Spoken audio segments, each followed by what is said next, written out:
England के एक पादरी का विश्वास की आध्यात्मिक शक्ति में अटल भरोसा था। जो कोई भी उनके घर में एक बार आ जाता, वो उनके आतिथ्य और सत्कार के प्रभाव से प्रभावित हुए बिना नहीं रह सकता था। उनके मन में लोगों के लिए बहुत प्रेम भाव था, इसलिए लोग उनका बहुत सम्मान करते थे। एक दिन जेल से भागा हुआ चोर रात में शरण लेने के लिए इधर उधर भटक रहा था। उसने देखा कि पादरी के घर का दरवाज़ा खुला हुआ है, तो वो पादरी के घर में घुस गया।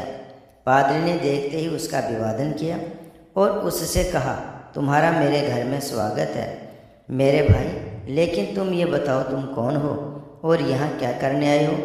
इस पर चोर ने सफ़ेद झूठ बोलते हुए कहा, मैं एक मुसाफिर हूँ और रास्ता भटक गया, इसलिए इधर उधर भटक रहा था और आपके घर का दरवाज़ा खुला हुआ देखा तो चला आया।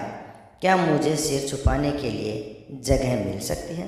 मैं सुबह होते ही यहाँ से चला जाऊँगा।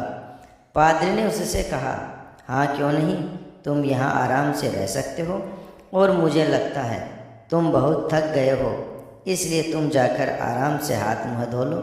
मैं तुम्हारे सोने और खाने का प्रबंध करता हूँ। इस पर चोर पादरी का आभार व्यक्त करते हुए स्नानघर की ओर बढ़ गया और इतने में पादरी ने उसके खाने और सोने की व्यवस्था कर दी। पादरी ने उसका बहुत अच्छे से आदर सत्कार किया और उसे अच्छा भोजन करवा कर उसके सोने की व्यवस्था कर दी। रात को सभी के सो जाने के बाद चोर के मन में चोरी की इच्छा जागृत हुई और उसने पादरी के घर से सोने के 2 दीपदान चुरा लिए और वहाँ से भाग गया। रात में पुलिस उसकी तलाश में ही थी, सो वो पुलिस के हत्थे चढ़ गया।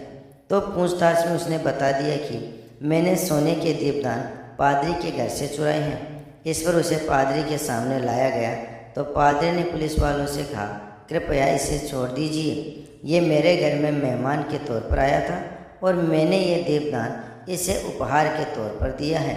इतने में चोर के ज्ञान चक्षु खुल गए और उसे अपनी भूल का एहसास होने लगा। पादरी की उदारता देखते हुए चोर के मन में पश्चाताप होने लगा और उसने माफ़ी मांग कर कभी भी चोरी नहीं करने का वचन दिया।